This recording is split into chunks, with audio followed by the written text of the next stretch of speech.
We have to make sure that people who have grown up with this technology, who use this technology for daily lives, who use it for communication, who use it for friendships, who use it for work, those are the people being consulted, not people who didn't grow up with it.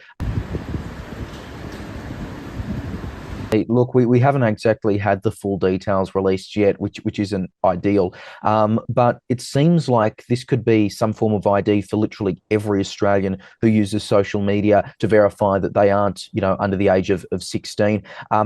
How that would be applied, I'm not sure. What platforms that would be applied for, we still don't know specifically. I think that does raise some real privacy concerns. Look, you'd be putting in potentially your passport, Medicare, a driver's license into, social media platforms that are overseas based. You'd be potentially doing Face ID, something. Again, we don't know the full details, which is a key problem.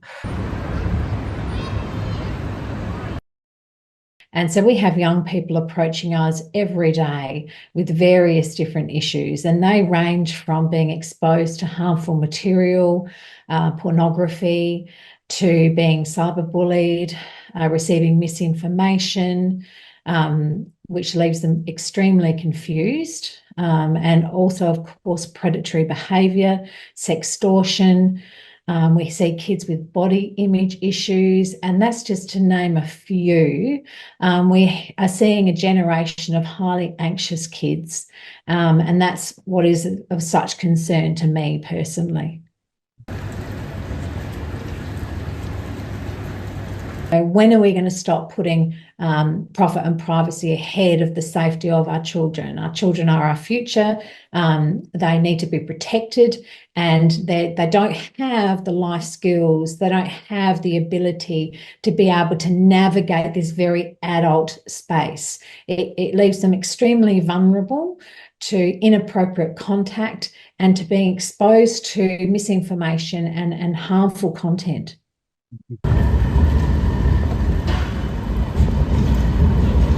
I think in the current proposal, there's two options. There's age assurance and there's age verification. I think we know that age assurance technologies simply don't work very well. They are estimation technologies. Often they're based on facial recognition.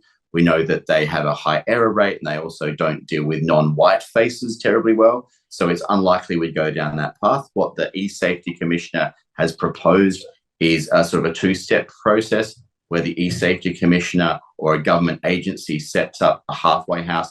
That becomes where identity documents are verified, and then basically a token is passed on to platforms to say, yes, we've verified this person is 16.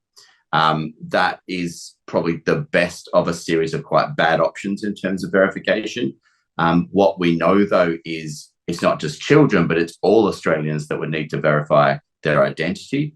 And we know that historically Australian adults have been very hesitant to pass on their identity information to any platform, including a government agency. So it relies on a trust relationship that simply doesn't exist at this moment in time.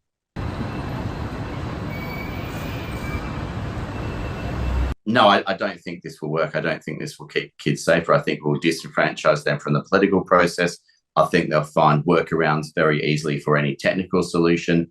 And I think young people will feel that they're being talked down to rather than supported.